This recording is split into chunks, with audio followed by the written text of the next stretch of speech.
Sonic Talk. Hello and welcome to Sonic Talk episode 407, recording this very day on Wednesday the 17th of June 2015. Sponsors this week are iZotope, and if you want to stay tuned and see what they're getting up to, we will be giving away a copy of Ozone 6 and starting a new competition for another copy of Ozone 6, the gift that keeps on giving. So thank you very much to iZotope for their continued sponsorship of the show.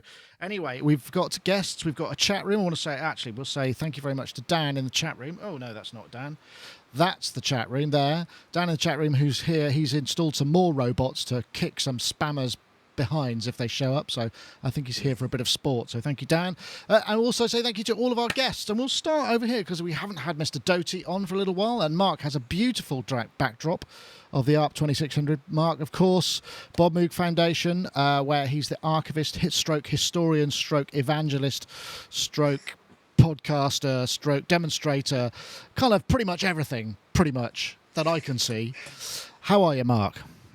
I'm doing very, very well. It's a little bit warm here, but beyond that, I'm great. Do you want to take that jumper off?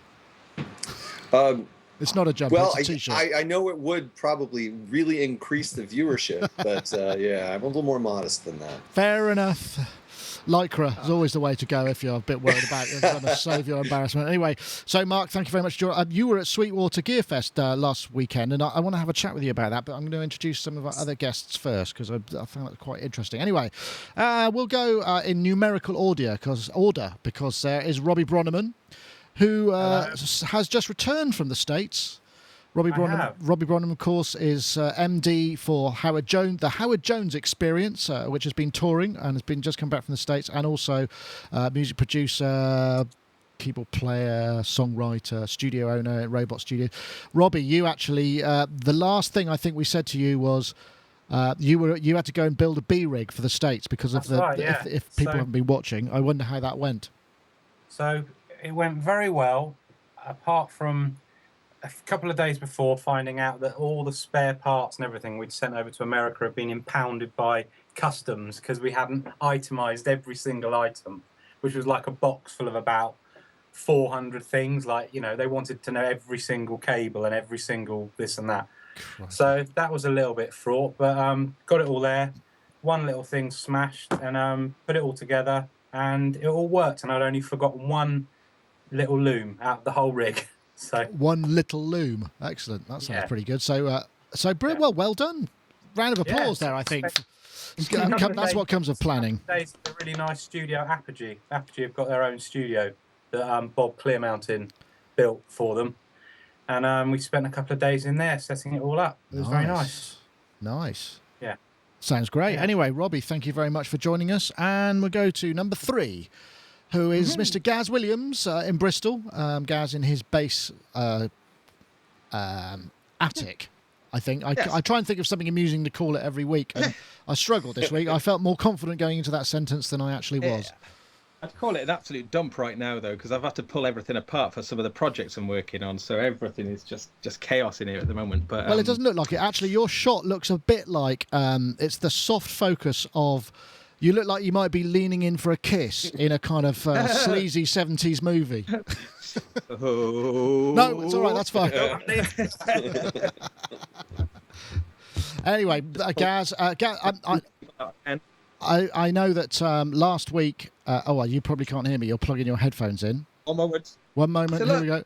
Yes, that you did say it was easily unplugged, and you have just all the time. Easily unplugged it. But better than breaking it, I suppose. Sorry. There we go. Back with you. Sorry about that. So, Gaz, last Friday you played your synth orchestra Space Jam kind of gig at the local pub, which sadly I couldn't make it. Andy, my business partner, did go, and he said it was great. Was it great? Was it good?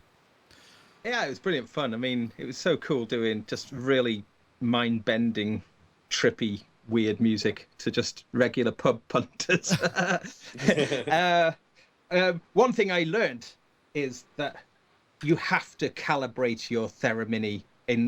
I didn't calibrate it before I did the show, and that was really So A mistake. yeah, it was a mistake. Nothing behaved as it should have behaved. It was all making. It was a bit like a kind of like a bucking bronco or something, or I was, You're trying to riding control it. the Arturia. Yeehaw. But the yes, but it's funny though. The theremin. Just by doing it, people are like, oh, "Wow, look at that! Wow, wow, wow!" You'd think that people would be over that a bit by now, but Not in real ale pubs in deepest, darkest Somerset, guys. You're not in the big smoke now, mate.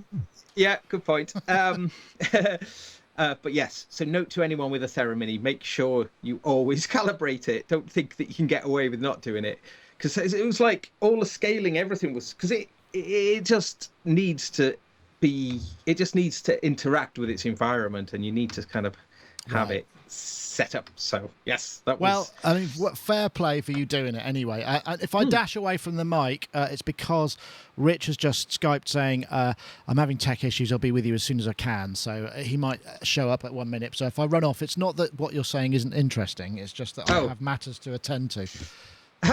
But anyway, yes. But yeah, so that was quite cool. It was just an interesting gig in terms of we were road testing this Holy Mountain soundtrack and the bits of it that we've written so far for a show we're doing later on. And I mentioned it last week, but the Holy Mountain, if you haven't seen it, the Jodorowsky 1973 film, Marc's seen it. Is the yes. So we're doing a live soundtrack to that at the Green Man Festival, and it's I think we might have bitten off a bit more than we can chew with it. It's a mental mind fry of a film. So yeah. Right. So I will.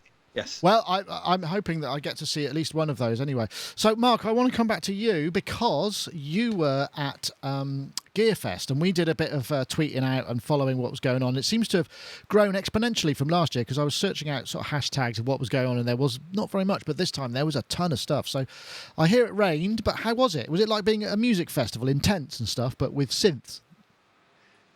I suppose that is what it was like. It was very unique. It was like Nam on a desert island or something. I mean, it was just it was a pretty strange feel, and the rain was really hardcore. So there was a point where there were rivers like flowing through the tents, and I think luckily everyone sort of expected that, so everything was up off the ground anyway. So it was just kind of a novelty to be sort of walking through the water and not a threat to your life, as some seem to be concerned. I guess that's the advantage of 110 volts over 240, right? Aha, yes. Had we been there, we'd all be dead. No. But it was really interesting and really fun, and there were a lot of great people there. It's just strange. Sweetwater is extremely awesome, but it's strange to be just in a tent with 10 feet away from you, there's Tom Oberheim, and then in the other direction, there's Dave Smith. And you're just in this basically parking lot with tents, and you could just walk up and talk to some of these great synth icons. I mean, it was really interesting. I tell you what really tickled me, that one of the first images I spotted was the Dave Smith, Tom Oberheim, and Roger Lynn sitting at the back of a private jet being flown to Sweetwater. I must admit, the only thing about that's a great photo, but when I start hearing about any kind of company with private jets, it rings alarm bells, because it seems like there's a little bit of excessive spending going on there, but that was pretty cool. Well, I mean, in some ways, I think there is excessive spending going on, but I have to say Sweetwater, the way, the Sweetwater facility is like a paradise. And all of the employees are super happy, and you just get the impression that everything is really awesome there, and that the money is going to great places. And I talked to Tom Oberheim about that jet thing, and he was just over the top thrilled that event happened. So it was pretty cool. Excellent. Well, I'm glad it was fun, and they did say that basically they were saying, if you kind of help us promote and keep an eye out on the Twitter feed, well, I'll put it to the clients that you might be able to get. We'll fly you over next time. So I'm hoping that will be the case, because I thought, well, for a few tweets, I'm definitely up for that, because I wanted to go because it's looking kind of pretty interesting. Robbie, you weren't there at the time, were you? You weren't in the vicinity, were you? No, I would have liked to have gone. I'm sure there have been lots of things, all manner of Euro rack things that I would have liked to have seen. Well, probably saved you a few quid. Right, let's get on. I did go to Analog Haven. It has to be said, though, in LA. So Oh, you bad boy! it's literally just down the road. It's a crack den of Euro rack. Yes, I can imagine. Right, let's start. Now, let me see. I've got this one here. This is the video I was going to play. Pop this in here, and we'll just play this. There we. Oh, we'll start here. This is. I think I've got. There we go. This is the. I don't know how the hell you pronounce this. The Klevgrand production Korvpressor, which is apparently named off a Swedish sausage, which actually you can kind of get. We're looking at the GUI. So you have the compression in the middle, I guess the gain or the expansion on the outside, and then the output makeup on the outside, on the right hand side.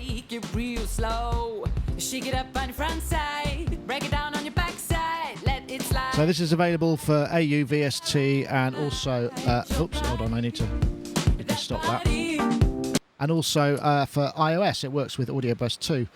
Now, I was looking at that and I just thought that is a genius way of representing compression, because I remember when I'm starting out, and I still have trouble with it, I look at it, and the way that they're set up and the kind of understanding of them, it takes quite a while to get used to. And that, if that was around when I first started out, I would just think, brilliant, that's completely obvious what the heck is going on. I mean, I can't speak for how it sounds, but it looks absolutely great. I know, Robbie, you're you regularly mixing and using compression a lot. I mean, this looks like a pretty cool visual aid to be able to set up the compressor. Or do you think you might just kind of make funny shapes and go with that setting just because you like the look of the shape? Well, it's whether it falls into the edit by eye category when you start looking at waveforms, going, oh, that's a nice waveform, and all that. You start doing all your editing without listening, a bit like a chef who doesn't taste anything. Like topping and tailing stuff without checking it because it just looks right and all that. I don't know. I'll give it a go. I'm interested. It's intriguing. I'll definitely give that a go. It does look pretty good. I don't know, Gaz. Well, it does. It's just. I mean, just for anything's sake, it would be a great educational tool. Surely, just even in that. I'm just in the process of buying it, actually. Are you?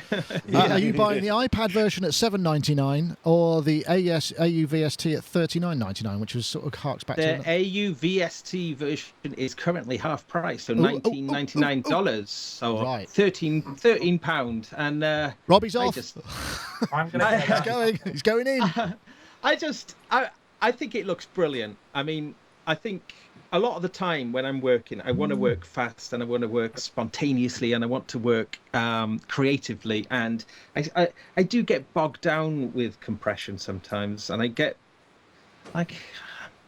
sometimes just a bit paranoid about it. Like in terms of, I've always liked working with 1176s or LA2As or whatever, just having that much reduced sort of feature set, and it just sound pretty good. And in the LA2A actually, isn't it? Just like kind of set and forget.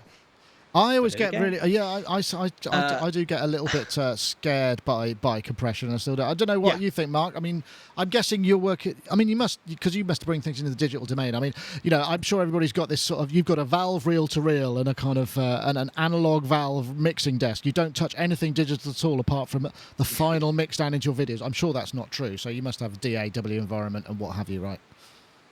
Well, the thing that I want to say about this is that the traditional compressor interface is terrible. It really doesn't tell you what's going on. There's so many interface aspects about, for example, analog synthesizers that try to graphically represent what you're actually doing. And compressors, they've got a couple of knobs and a button or whatever, and it does not tell me what I'm actually doing. So it took me years to kind of get a vague grasp on compression. So for me, this is ideal. This is fantastic because really it's a hard concept to really, I mean, most people are like, no, it isn't. But for me, it was a hard concept. And actually being able to see a physical representation of what is actually occurring, I think is fantastic. Excellent. I'm very pleased that you said that too. I mean, again, I don't know what it sounds like, but yeah, it sounds like if you're getting, if it's going at half price, that's definitely. I'm not going to be able to check it out now because I'm working, so I can't possibly manage to buy something online at the same time. But yeah, good stuff. I mean, just the fact it's called the sausage compressor, that does it for me. It makes sense. In fact, what do they call it? They call it the Smart Dynamic Hot Dog Device, I think it's called in one piece of text that I have. I don't know if that's that name, but I think that pretty much sums it up. So yeah, available iPad, AUVST, also works with Audio Bus 2, so you've got settings saved.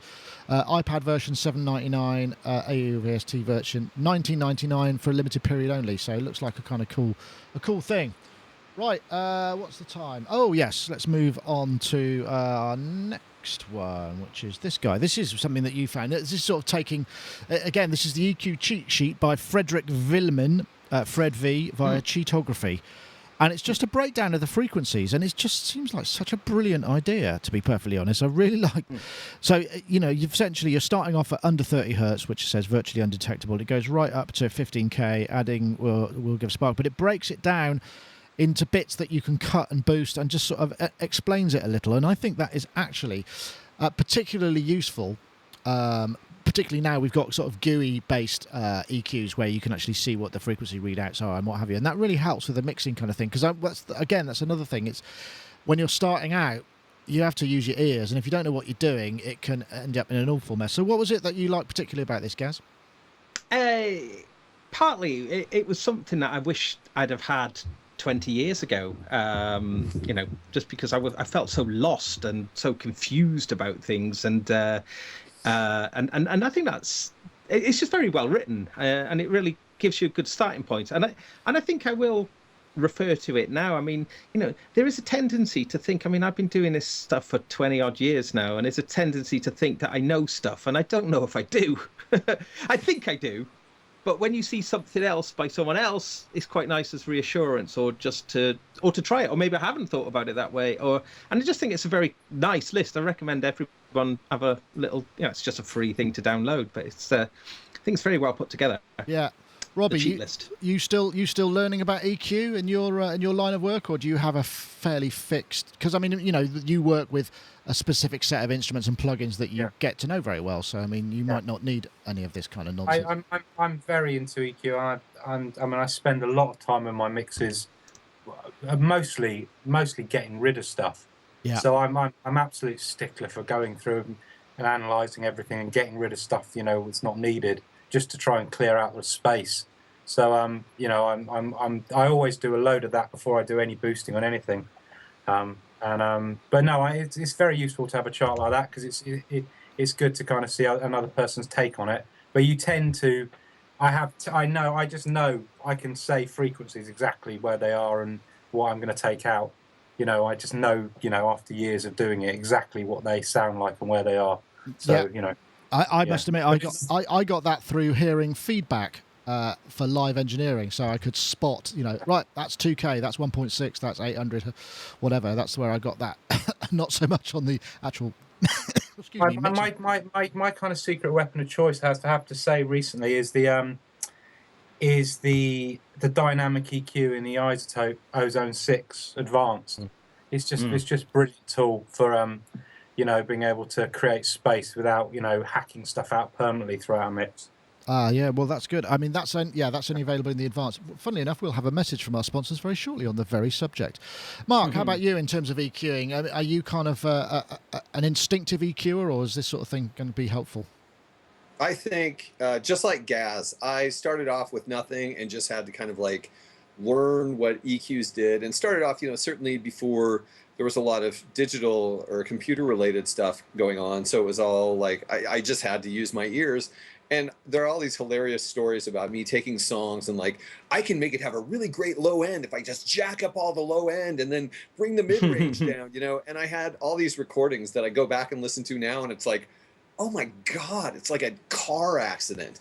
But throughout all the things I've done, like, some of these things I know, but some of them I don't know. And I'm like, I'm glad that this is laid out in this way. It's extremely helpful to kind of have an overarching structure upon which to sort of like start from there and then work your way into it. Because yeah, EQing is an art. Definitely.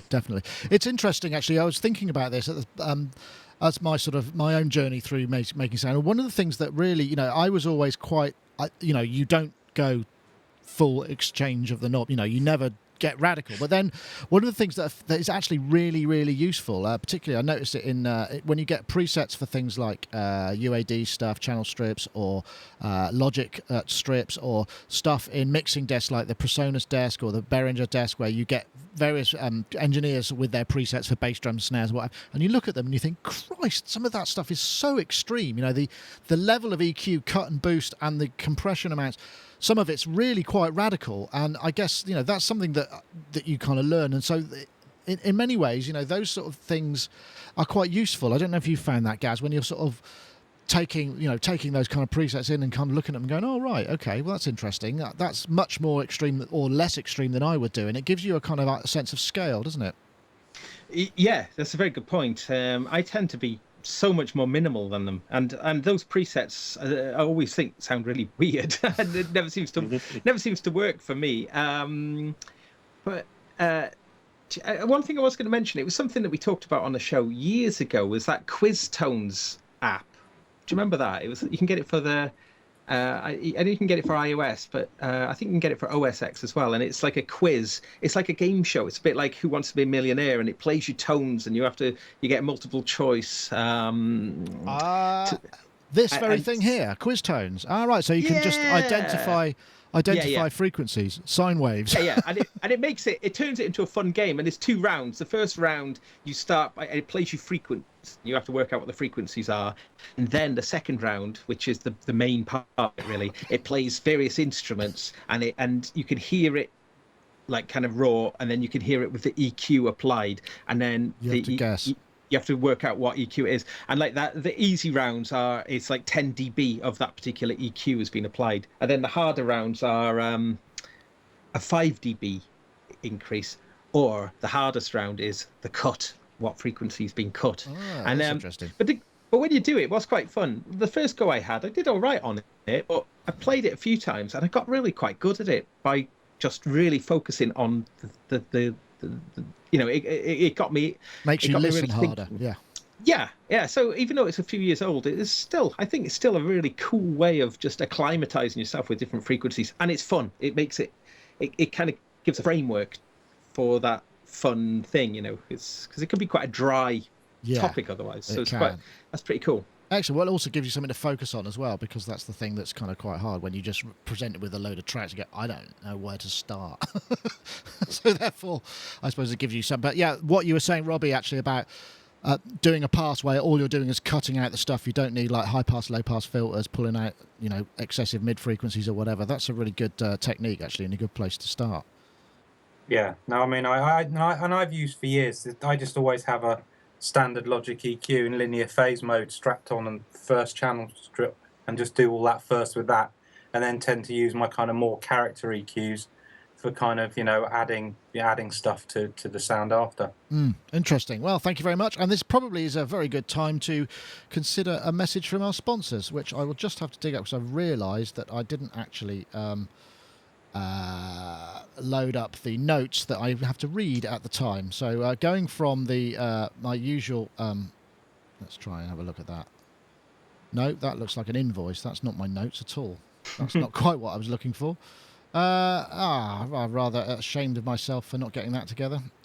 Right, 1 second. I bet it'll be here. Yes, a message from our sponsors. It's funny, just before the show, I pressed the button a few times to make sure it happened instantaneously. There we are, and now it doesn't. iZotope 6.1, the de facto mastering suite of tools. Absolutely brilliant stuff. Get essential mastering tools, EQ, dynamics, maximizer, exciter, imager, post-equalizer, dither, dynamic EQ. This is the advanced version only. Harness the sonic texture of classic analog gear with deeper digital control. Master your audio within or outside your audio editing software. Work on a single track or the master mix or busing. Plug-in and standalone options now free free update to Ozone 6.1 featuring adaptive release module, presets, and more. And of course, all of their stuff comes with iZotope.com/ozone. You get a 10-day free demo that you can download. So once again, we thank them very much for their sponsorship. And now we also have a winner from last week's competition. Let's see what happened. Last week I asked you to hashtag out the Mix to the Max hashtag. This week, in fact, we got a winner. I probably forgot that bit. So we have a winner, and the chap is called Ben R, who is the Twitter handle at Squamish Sound, which is SQAMISH Sound. So congratulations, Dan. He added the extra comment word lol. Not quite sure what that exactly means, but good on you. Good economic use of the additional 100 characters that you've got in that. So we want to say thank you very much. If you get in touch, Ben R, and we will get the iZotope Ferry to drop you the code for Ozone 6. Right, and we've also got this week another competition, iZotope Ozone 6.1. You need to tweet the hashtag excellent audio, that's one word, and the hashtag Ozone 6 to @SonicState and @iZotope Inc. So if I highlight that, that's what you need to tweet out to enter the competition. If you're listening in audio, I'll say that again, the hashtag excellent audio, one word, and the hashtag Ozone 6, one word with the number 6, to @SonicState and @iZotope Inc. And obviously, you've got extra characters in there, put a note in there. We do like to hear it, and quite often it provides a bit of light reading. I know the iZotope people watch it too, so any messages you have to them primarily seems to be fixated with people wanting to go on a date with the as yet unseen iZotope Fairy. They obviously just, what more would you want in a woman other than being able to just give you free audio software? It seems to me, it seems to be quite a treat to many of you. Anyway, thank you very much for iZotope for sponsoring the competition, and thanks to everybody who entered, and good luck everybody. Right, let's see, I've got to go back to my other notes because I did rather mess that up a little bit. Right, okay, EQ cheat sheet, this is bonkers. Now this does introduce a wider, right, so this is the drop machine, and this first, I saw this on Create Digital Music, Peter Kern's excellent site, and this is basically, if I play this, basically the drop machine is a piece of experimental software that analyzes the audio and figures out where the drop is.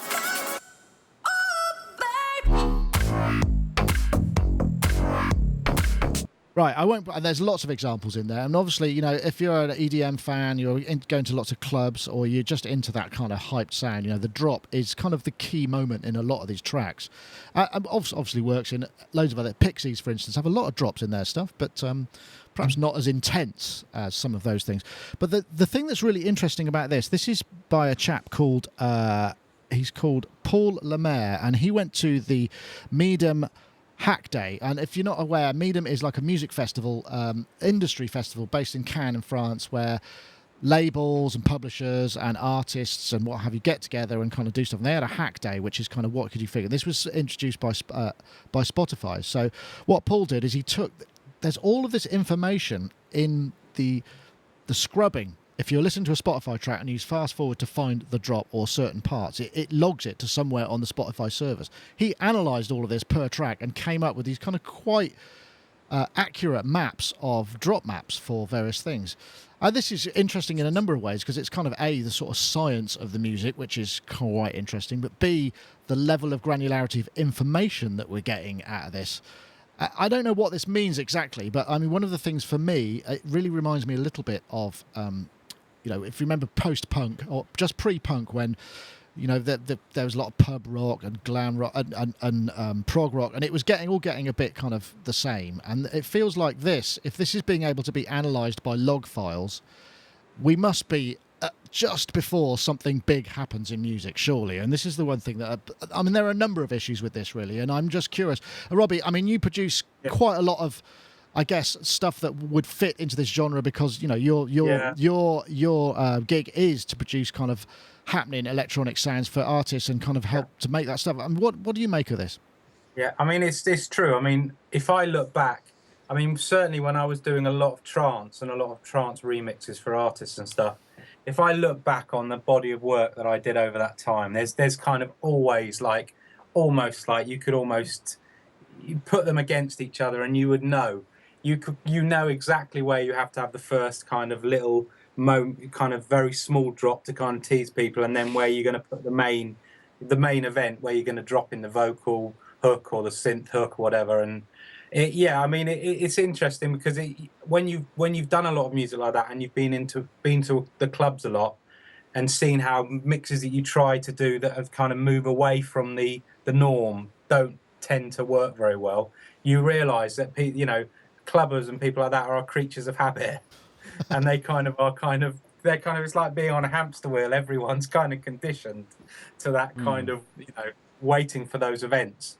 It's funny because I stopped doing a lot of that kind of remix work because in the end I kind of got a bit bored with it because I just felt like everything was a bit interchangeable. And occasionally I go back and listen to stuff that's going on now, and it's still, for all intents and purposes, pretty much the same. So it doesn't. People don't change. The listening public don't change. No, I suppose not. I mean, the thing that I've noticed that has changed, certainly in pop, is it moves away from the classic intro, bridge, chorus, middle eight. All in the same place. The arrangements have become a lot more inventive, but essentially the dynamics in this situation are not. I know, Mark. Oh, sorry. No, I was just going to say. I mean, I think you're right, but when you analyze every kind of genre that comes along, whether it be trance, progressive house, tech house, whatever, all these things that come along, dubstep, all these things within those genres, once there's an established form, most people follow that established form until the next genre comes along. I guess that cycle becomes quicker in many ways. And then, Mark, I'm guessing, did you enjoy the EDM clubs of Indiana while you were at Sweetwater? Do they differ from the ones in Asheville? Actually, I don't attend any of them, so I don't actually know. But the thing about electronic dance music is that it's like a derivation of all music that has preceded it, and a focus on the very most functional, motivating parts of music. And I think this is really interesting because, in Romantic era music, where dynamics became such a deal, it was really evident that dynamics could really affect the emotions of the people listening. And I think that's one of the aspects of electronic dance music, is it really has located the very functional and seemingly inherent psychological responses to musical input and uses them in such a focused way that they affect everyone in sort of the same way. And I wonder what the psychological basis is for the drop. Why do we all respond to it? I don't even really listen to EDM anymore, but when I feel it building up, it just affects you emotionally and physically. It's a weird psychological thing that we seem to all share. I guess so. It's the intensity. I guess the intensity in a lot of club mixes, even though there may be a lot of simplified elements, it builds to a point of almost too much, and then you get the release. I think that's the thing, and it's the amount of dynamic there is there. I know, Gaz, if you this does raise a lot of interesting questions about what this guy did, and also what it means in terms of, are we really all that predictable? Gosh, I mean, go around some of the festivals and there is a definite sameness to a lot of stuff, and I'm always looking for interesting, different things that move me. And when I get really bored very quickly, and when things become recognizable, and it's, I completely relate to what Mark's saying. And there is a kind of something that you can't deny with it. But I've had so many experiences within the dance music world of ignoramuses and stupid people, thick, stupid, artless people. Sorry, I'm getting really. I was thinking, actually, I went to see Underworld recently, and they're so classy, they don't resort to sort of cheap little techniques. They sort of do things in such a cool kind of enveloping way that, and subtleties and dynamics come in different ripples. And I was so impressed. It was so good. They still got it.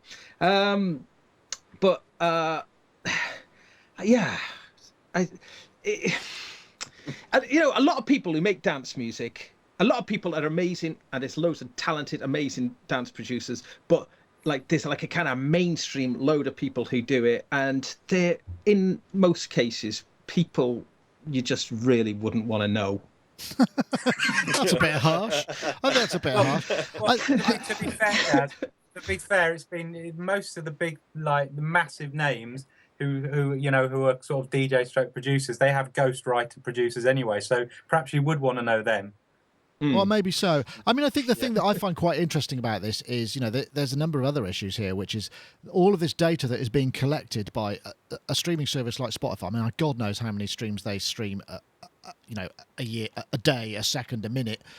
It must be lots. So all of this stuff that's being written to log files. I mean, I don't know what else is being written to those log files, but presumably all of this relational stuff. I mean, and even with all of this amazing kind of technology, there's a danger. Is there a danger they'll ever make any money? And for the artist, because I mean, some of the figures that you hear are just hilarious. They're almost comedy. It's 34 million streams. I earned $1,000, and just think, what the hell is that all about? But I guess that's for another time.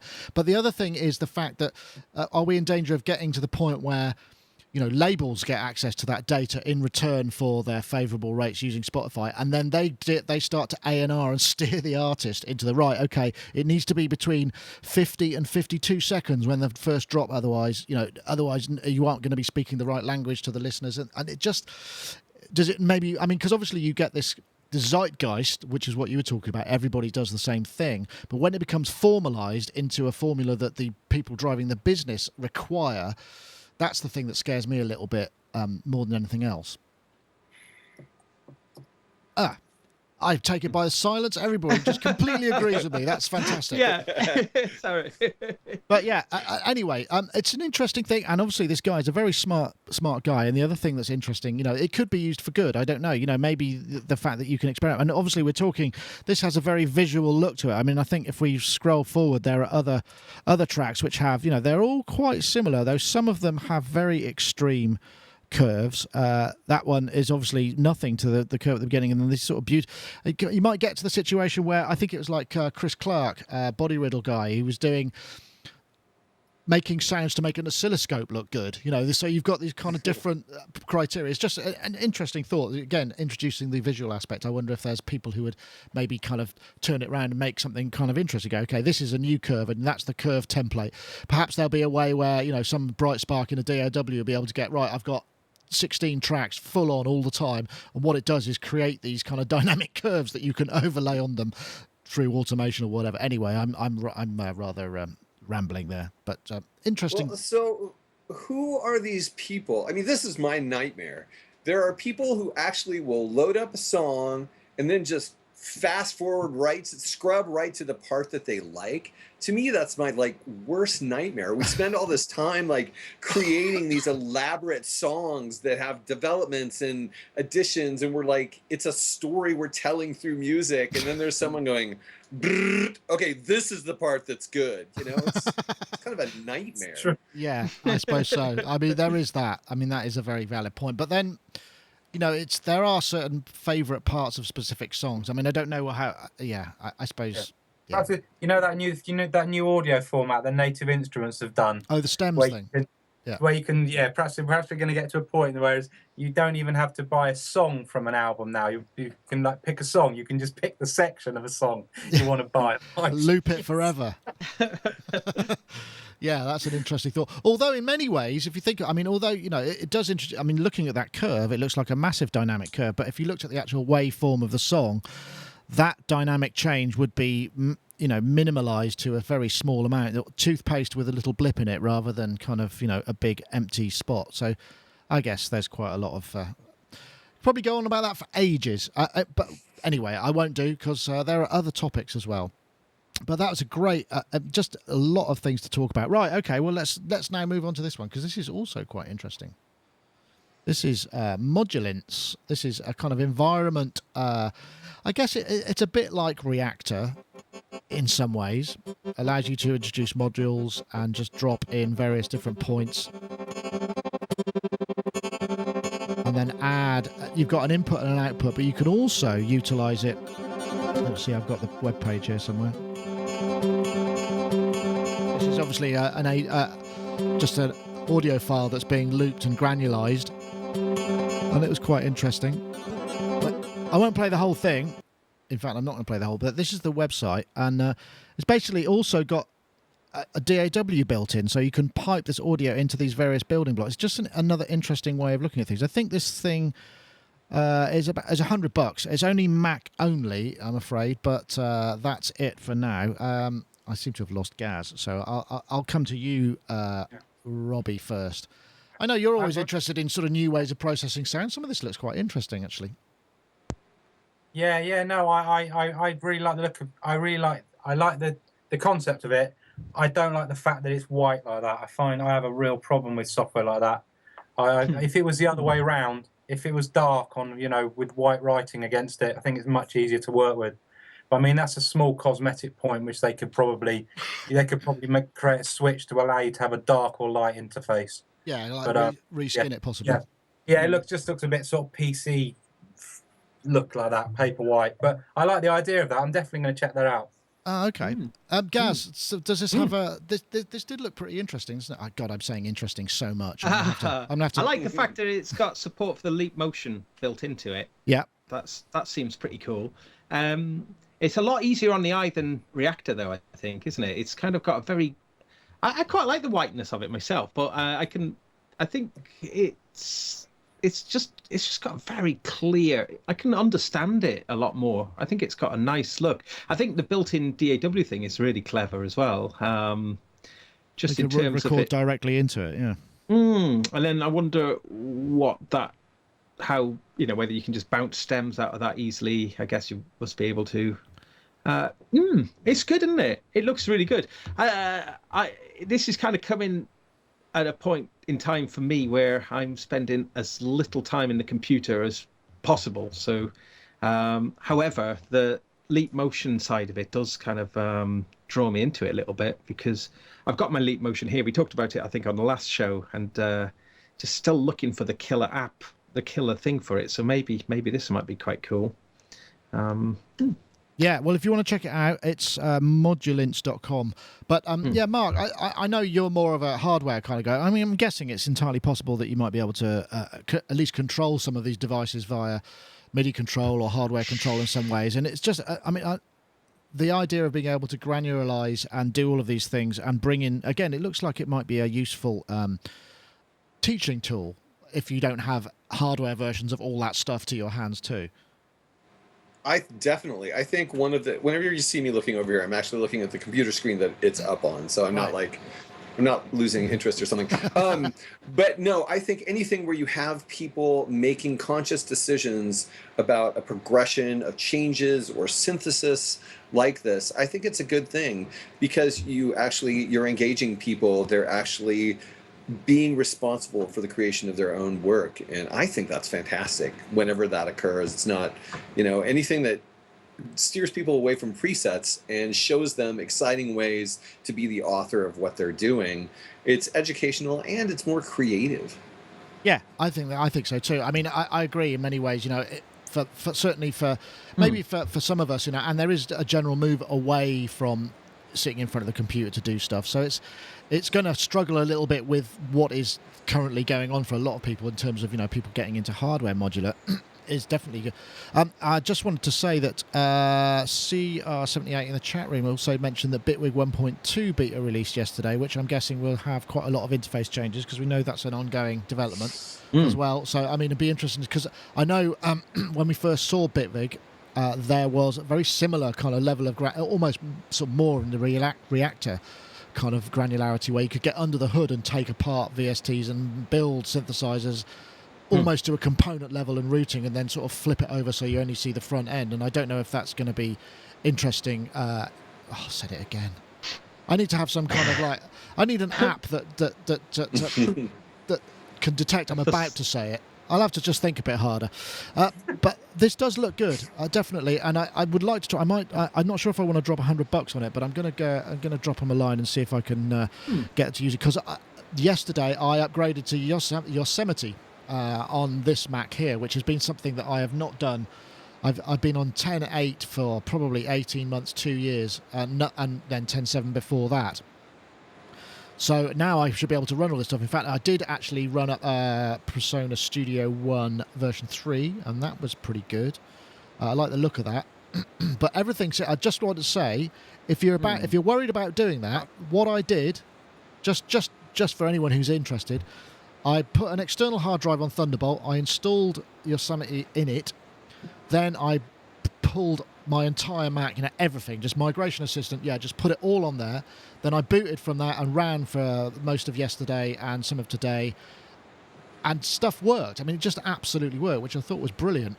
And then what I ended up doing is I just took the old drive out of this machine and put that one in its place, and now I will back up the old drive, so I've got a copy of my working system before. But yeah, so far so good. I don't know if anyone else has had it. Just a quick note on... Oh, Gaz, yeah. Sorry. Before we moved off Modulince... Oh, yeah. Sorry, unless you want to move on. No, it's okay. I just noticed you're degrading. You're bit reducing. Yeah, you're fading away. Like Dorian Gray in the attic. I don't know what's going on. Just having a deeper look at Modulince, the modules look incredibly nice to use. The sequencers, and there's like a looper, and I'm quite interested in this. I think it does a lot of things right, actually. Oh, here we go. Look. There's all the individual modules. Yeah. There's a real clarity to the and logic. They're very easy to sort of. You can see how to use them straight away just by looking at them. They're like advanced little bits. I think it is a bit like that, yeah. Now, what would be interesting to me is just what do we know anything about the MIDI capability of it then? No, not as such. How mappable it is, because if that stuff is very mappable, if it's got a really, really deep MIDI implementation, I think this looks like a winner. Yeah, sorry, that was my tuppence anyway. No, I think that's a fair point. I think that's well worth it. I can't remember what I was going to say. Anybody else had to upgrade recently? Because I can recommend. Sorry, I'm thinking about it. I'm on 10.9.5, and I've been stuck on that for a good year and a bit. So I've been told that the migration from that to Yosemite, or Yosemite as I like to call it, just Yosemite to annoy everyone. I said. I try and sound really ignorant about it, and everyone tries to correct me all the time, which I find quite funny. Yosemite. Yeah, I've been told the upgrade from Mavericks to that is pretty painless, so I think I might give it a go. It seemed it's on my system has never been more unstable. I have to say, this Mac Pro I've got on Yosemite, I don't know quite what's doing it, but I'm getting more crashes and all sorts of kind of issues now. So, but I don't know why that is. I suspect there's something rogue in my system, some USB driver or something. But yeah, so I would be a bit hesitant if I hadn't already done it, if I'd have known what was going to happen. Well, I'm still on. I'm on a 2011 Mac here, so it's not going to be a hardware compatibility issue. I don't know, Mark. Do you run Macs where you are, Mark, or are you on PCs? Oh, I am a diehard Mac fan. I've had over 40 Macs in my life, which is sad because my current Mac is a 2007 running a truly vintage operating system, 10.6. Good for you. I'm terrified of upgrading because I know everything's just going to fail. So I think I might just save this computer and just let it be, and then get a new computer and just go that route, because it's old already, and there's a bunch of stuff that I'll never be able to use again if I upgrade. So I think I'll just get a new computer. That's one way of doing it, and that's what I've done in the past as well. Or when I'm doing that, I just kind of try and freeze it in time. But yeah, it does. I think the thing for me is, when I went to see Apple at NAMM, and they were talking to me about Logic X, and I just thought I feel really embarrassed to say that I can't actually run it on my current computer because I haven't got the right operating system. So I installed this, and I've just written to them, said, okay, right, give me the Logic X install now, please, and I can see where I go, because that looks like it will be worth checking out. One little thing I just thought of, which I saw this week, I saw that Apple have announced a new kind of synth in Garageband, which looks very much like the remnants of Camel. Oh yeah. Yes, I think that's Alchemy. right. So I'm guessing that that's going to make its way as a more fully fledged thing into the next version of Logic. Reading between the lines. Yeah, that's. I do. Let's have a look. I don't know if I've got. Yes, I can't find a web page to thread. But yeah, I read something along those lines as well, and that looked kind of good. Yeah. And I know, Gaz, you're very. I wonder if it'll use the old preset. I mean, it's an interesting thing. Oh God, I've done it again. The thing about that is, so you want to add a instrument to GarageBand, you buy the company. I mean, that tells you a lot about how much effort goes into developing something like this. So it's cheaper to buy the company than it is to develop your own thing, I suppose. But it is Camel Audio, apparently. Yeah. Well, yeah, and when you see the screenshot, it's and it has got the remix pad, the kind of 8 segments which you can move around to morph the sound on. Which here we go. This is on Apple Insider. Yeah. Yeah. There it is. It looks incredibly like it. Oh God. Well, it does, doesn't it? A bit. But it looks like that's what you call up a patch, and the only parameters you can adjust is that thing. It looks like you just move it around. Now within that, I've always thought that with Alchemy though, the amount of sounds you've got when you move around that remix pad or whatever it's called is pretty vast. But it looks like that one. It looks like you can't get at any of the parameters though. It's just like a preset. Let's have a look. That you can. Of course. I mean, that's the ethos, isn't it, with the GarageBand thing? I think it's just a sign of things, isn't it? Yeah. GarageBand's like sort of little entry into the candy store, isn't it, to go into Logic, and then ultimately it's a gateway door. If that makes sense. Yeah. Excuse me. Okay, well that was Modulance. This one's for you, Mark. Right, let me see if I can find that image now. What is your favourite waveform? Now, this was posted by the guys at that Audio Animals, who are a record label mastering service to do online mastering, mixing, and what have you. And it just came up on Facebook. And it's what your favourite waveform is. It seems on the face of it a very simple question, but I saw a number of answers in the comments of various things, which were like, okay, that actually shows, okay, well that's interesting. And I'm not going to prejudge this, but I'm going to you first, Mark, just because you are Mr. Analog, obviously, on the panel anyway. So, what would you say? So what have we got there? We've got we've got sine wave, square wave, triangle, and sawtooth. Triangle, I've always felt is a bit pointless to me, really. I mean, you can always, filter something down to get triangle, like a square, for instance. I don't know. What do you think, Mark? I answered this in a irritatingly hipster internet know-it-all jerk way. I was like, well, my favorite is the sawtooth triangular, which, as some of you might know, or not, probably not, so I can say, yeah, I knew this and you didn't know. Anyway, it's one of the waveforms on the Minimoog that didn't become one of the waveforms that people put on all synthesizers. It's only present on the Minimoog. I keep looking at the Minimoog. And so I was like kind of doing this little code. I have a Minimoog and it's got this cool wave. No, I really actually do like that waveform.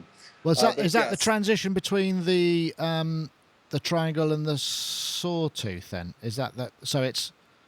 Yeah. Could you describe the shape of that, please, with your finger? It's like if you took I actually can't. But yeah, it's a combination of a triangle wave and a sawtooth wave. So it actually is kind of like a triangle on the top, and then it has a sawtooth ramp going off from it. So it's got a effectively it's that rather than that. So it's got that angle, yeah. So it's right. I think I understand. Okay. But no, my actual answer, and I think someone put this, I don't know if it was your posted this or someone else has posted this. Someone put sine wave because it's the only one you need. Yeah, because you can. I like that because you need a lot of them. Synthesis fan. You need a lot of them to be able to make all those other waves. But yeah, that's a fair point. Robbie. Oh, I know. I was thinking about this earlier. I mean, it's hard to say, isn't it? Because each one has its own unique thing that it can do for certain types of sound. I do like a nice square wave. You can get a nice solid sound with square wave quite often. I like that. Always add those into basses and stuff. Yep, and also, of course, with square wave, there is pulse width, which is, as you know, is one of my favourites. But I quite like pulse width or what I actually like is the synths that allow you to modulate the Moog variable waveform, where you can actually, God, I said Moog right. That's where you can modulate, between waves, and you get this kind of twisted pulse wave kind of vibe, and I really like that. And there was one synth, it was the what was it, the Poly KB, which was Zil synth. It was something, I can't remember what it was, and that has the most radical kind of morphing wave sound that I like. But yeah, I don't know if it might be square. Gaz, I like the humble triangle, and because it's always very pleasing and comforting. It's like a duvet of the waveform. It's just lovely. It makes me happy. It makes me content in life. But when I want to kind of rough things up, and then I venture into the more dangerous area of the sawtooth, then and then sort of that's always quite exciting. Super saw. The brassy harmonics of a sawtooth are particularly special, and obviously, I mean, yes, in the same way that you would say a sine wave or multiple sine waves could make you any waveform if you had enough of them, sure. The sawtooth has an edge to it which is it gets the majority, or certainly a heck of a lot of classic synth tones, but also the fact that you can obviously filter it down and get closer to a triangle and closer to a sine just by a judicious use of the filter, I guess. You can't, and I do quite like the way that and now I'm trying to remember the synth I've reviewed recently, which had pulse width on the sawtooth, so you ended up with this kind of this kind of you end up with doubling, so you bring in an octave harmonic through a fifth. I think it might be the Arturia actually that does that to a degree, isn't it? But I don't recall. There's something on it, but it's particularly lovely. But that was a bit of fun. So if you want to check, I will. Let me just bring up the website, because they provided the topic. Audio Animals Limited. Yes. Can we add the same question again, but referring to LFO shape? Yeah, well, that's true. If I should have qualified that with oscillator, obviously. And LFO. Now that is interesting, because there is quite a lot of difference between a sine and a triangle. In terms of the sound. And I, for one, what's really interesting, you don't get that many sine wave oscillators on modern synthesizers, LFOs on modern synthesizers. You generally have a triangle, at least up till recent years anyway. And so in many ways, that kind of amplitude ramp and the way that it reaches the peak or drops is a very familiar sound, whereas a sine somehow sounds more polite somehow. I don't know. What do you think about that, Mark? That's a good question. I find myself... Well, I mean, it depends on the synthesizer, of course. My favorite would have to be a lag-affected sample and hold. That's the one. If I have that available to me, that's what I will almost invariably use as an LFO. But on more limited synths, I really like what I call a saw, which is up and then down. Like ping, ping. So you get that hard edge. Ping, ping, ping. Yeah, that's my favorite. That's really good for riffing stuff, and I particularly like the square wave for modulating pitches, so you get stepped, so you can create sequence kind of lines off it. I'm hogging all the waveforms. Robbie, what's yours? I'm always a sucker for a good old sample and hold. I do enjoy sounds with that on. So I mean, you can't use it. You can overuse it though. You can overuse it, but they're nice. It's nice when you modulate a filter and stuff with it, as opposed to just doing that sort of science lab kind of thing. One thing I haven't checked out is what happens when you get audio rate modulations with sample and hold. What does that create? Does that create a kind of a harder edge? Because I mean, depending on what wave you're using and how, like square wave brings in those extra harmonics. What happens, Mark? What happens in the Well, what you have basically is such random voltages happening so quickly that you essentially get kind of a weird, gritty noise. And if you have it lag processed, then it just basically is noise. Right. is that pink generally, or does it have a particular colour? Now we're going to get technical. I'm going to guess that it's probably white, depending on what your filter setting would be or what you were modulating. I would imagine that, well, I don't know. That's a good question. It depends on the range of the LFO. I don't actually know what the difference is in the generation of different types of noise. Is it filtering, or is it the way that the randomness is generated? Yeah. It's emphasis, isn't it? I mean, typically, pink noise has more of an emphasis in the lower frequencies, so we, through psychoacoustics, are more aware of them, because those frequencies are present in white noise, but because we have a tendency to identify the higher frequencies more readily than the lower frequencies when the higher frequencies are present, right? We do. But pink noise kind of, I guess, maybe attenuates the high frequencies a little bit more so that we can sense the, but I don't know what red noise is, so... Brian, yeah. Well, what's quite interesting about this, and now we've sparked a discussion in the chat room about people's favourite noise types. But Gaz, what was your favourite LFO waveform shape then? Cool. It's one of those things, isn't it? I mean, I do love the triangle again, really, just purely because it's for that comforting. Oh, I'm going blocky again. Help. I think it depends on the amount of depth you can apply, doesn't it? Because you'll find because I know you've got a System 1 there. You'll find that the IRA does not have very much depth on the modulation, certainly for the filter. So you can't get really snappy and high. You're doing sort of 25% rather than 100 plus or minus 100, and that's something that is a bit unfortunate in that particular side. So it depends on how much depth you can apply for the LFO, I think. But really, it's hard to pick a favourite, though. It is hard to pick a favourite. It would have to be, what is your favourite LFO shape affecting the filter? What is your favourite LFO shape? Okay, right. Now you're getting really specific. Now we're getting absolute macro nerd. Yeah. People are leaving the chat room in droves. I'm not sure that's true, but they might be shortly. But yes, okay. Well, some interesting questions read up there. And let's see, favourite waveform. Gosh, we've got some other things as well. What's the time? I don't know if we've even got time for it. What is the time? 5:10. We might have to leave it there, actually, because apart from we could very quickly just do this, because this was another thing that was posted. This is by a guy called Ever since setting up Applied Science in my shop, I've wanted to make animations with it, showing video taken through the microscope. And I've also been thinking about different recording media lately. So I put the two together this weekend and came up with this. This is an animation that shows a phonograph needle riding in an LP groove. So in this video, I'm going to talk about how I made this and some other recording technologies.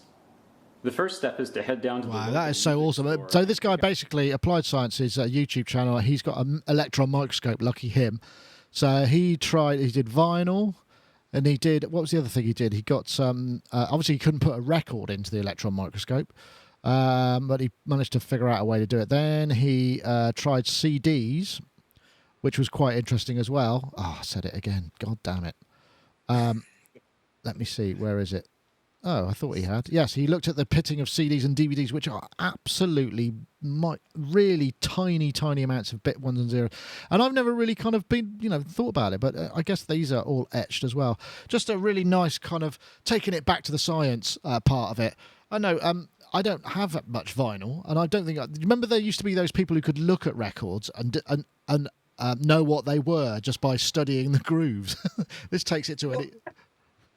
The fact, the grooves in a record should be at least similar to the waveforms you see on your computer screen.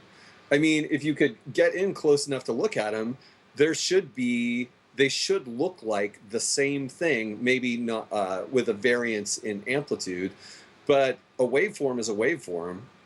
And it depends on the record is stereo. Then you're going to have to look at the top side of the groove or the bottom side of the groove, but the waveform should be the same. So if a person has that good of vision, they should be able to discern that, which I think is terrifying. Pop says in the chat room, I recognise the pits in the CD. It was Musical Youth. Good for you. Even if it's not true, it was great. But yeah, very nice. But it's the good. thing that was so cool about that video, if I could just say super quickly, were video discs. I don't know if you guys ever got Laser video discs. Laser disc. Is that no, what? actual video discs, which are different than laser discs. And he talks about them in that thing. They're the ones in the big plastic caddy that slide out. And it's actually video read by a needle. And I always wondered how in the heck that was possible. Wow. My dad had one. I still have the one he had. I've got one video disc for it, which is ELO at Wembley. But anyway, and it actually reads by capacitance differences in depth. And it's video. It's video read by a needle. Wow, it's that's crazy. really awesome. I mean, I suppose the thing is, with I don't understand how they make it stereo. That still kind of blows my mind a little bit. I know, Robbie, this is something fun. You fancy an Electron microscope? I think you've got room over there. I can see a space behind you.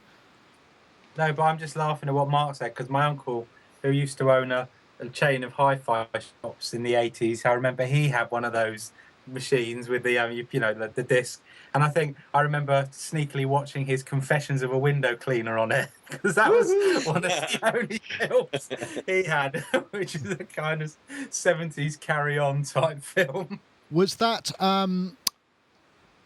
it was colour, presumably, was it?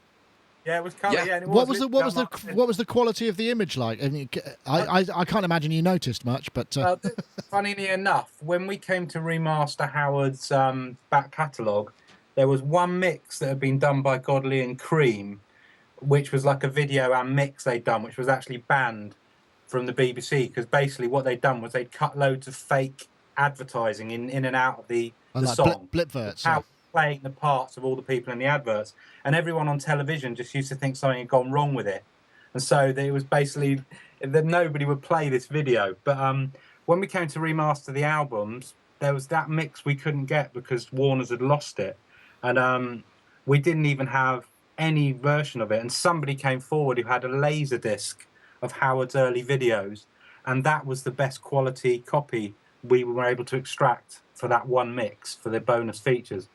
So it was much better than what was available on analog, as it were. What did laser discs run at? Does anyone know? The audio, because they used to be the kind of before we got into DVDs. They were in fact, there was Voyager was a company based in New York that used to do laser discs, and they got into CD-ROMs. In fact, my only CD-ROM publishing deal was with Voyager, and they'd made all their money out of Laserdisc, and they always were saying, "Would you like one?"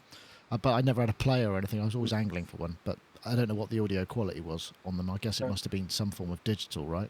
Unless it had an audio. Yeah. Right.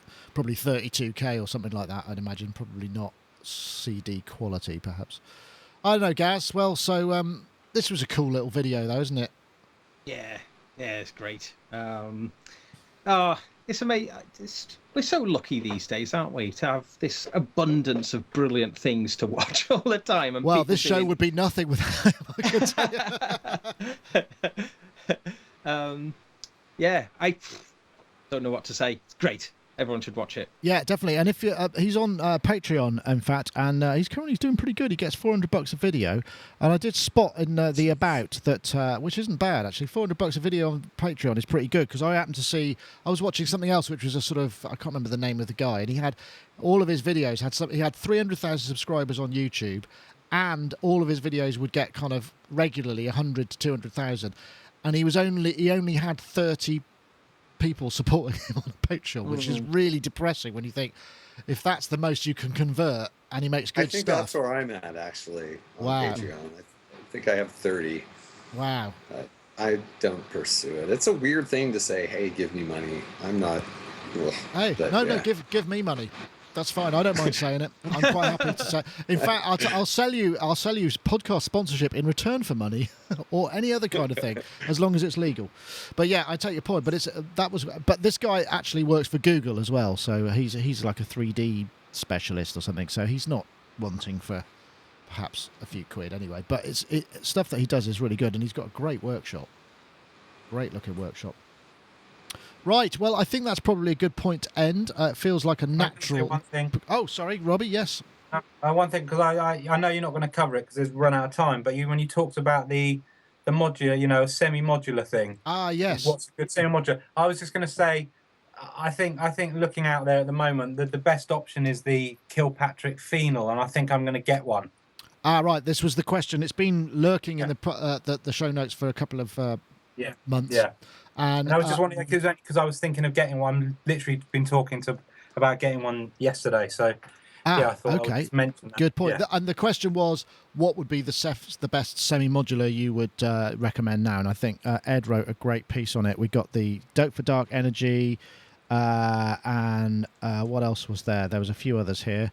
The Microbrute, obviously, that's a good one. And stuff which has patch abilities. Korg MS-20, yes, obviously. I think the phenol's there. Yes, there we go. There's the phenol. Yeah. Let's see what other choices there are. We could finish it. The Boom Stars, which are sort of. They're not quite mod, but they do sound bloody great. And what's this one? The Workstat. The Moog Workstat. And what else have we got here? Yes, the Dreadbox Erebus, which I'm hoping to get in for review soon. Hold on, there's a couple more. What's this one? System 1M, the Iris System 1M, which does have some modular business on it, so that's a good one. And what's this last one? The last one, the Dominion 1, which I'm a massive fan of. Although when this got put, someone said, I had it and I didn't get on with it. I just can't believe how that's actually possible. How you cannot get on with it, but that's just horses for courses. Anyway. So thank you very much, everybody. That seems like a good place to end. I want to say thanks to everybody in the chat room, the fulsome chat room. We had a really good amount of numbers in today, so thank you very much. And it doesn't look like we had any spammers in. I don't suppose, unless the bot that had been put in place just got rid of them immediately. I don't know what he did, but it was pretty good. So thanks to Dan in the chat room for sticking around and kind of adding extra value. It's very kind of him to do that on his own time. That's super kind. And also thanks to our sponsors. Remember, if you want to enter the competition, iZotope, you've got to tweet out the hashtag excellent audio and the hashtag ozone6 with a 6 to @SonicState and @iZotope Inc. And we'll pick a winner next week, and you could win an entirely free copy of Ozone 6.1. I mean, wow. Anyway, thank you very much. I want to say, Gaz Williams, thank you very much for joining us. You've returned to high fidelity, which is awesome. Thank you very much for joining us this week, and been a pleasure. And also, I'm sorry we couldn't get Rich in. But anyway, I guess he had problems. I can see there's a couple of messages there, but I couldn't quite get to him while we were doing this. But anyway, also Mr. Marc Doty from the Bog Mode Foundation. Thank you very much, Mark, for joining us. It's been a pleasure to have you, and we may look forward to getting you again. Thank you for having me. What are you working on at the moment? Have you got any output coming up? The next thing, I am furiously trying to finish the ARP Odyssey. I've almost run out of Prophet 6 and Leipzig videos. So the ARP Odyssey is coming next. Right. Okay. Well, thank you very much, Mark. And you can check him out. What's your YouTube channel? Is it Automatic Gainsay? Yes. On YouTube, right. So check him out. And also Mr. Robbie Bronneman over there in the West Country. Thank you. Are you back for a bit, or are you off back to the States again? What's going on in your world? No, not States again till August, but we're kind of out most weekends with the old summer festivals thing. So. Yes. So get out the wellies and the waterproofs. Well, hopefully not. Last year we managed to managed to dodge the rain every weekend. Excellent. Last weekend while we were in America, there was a festival we couldn't do, and that was absolutely pissed down.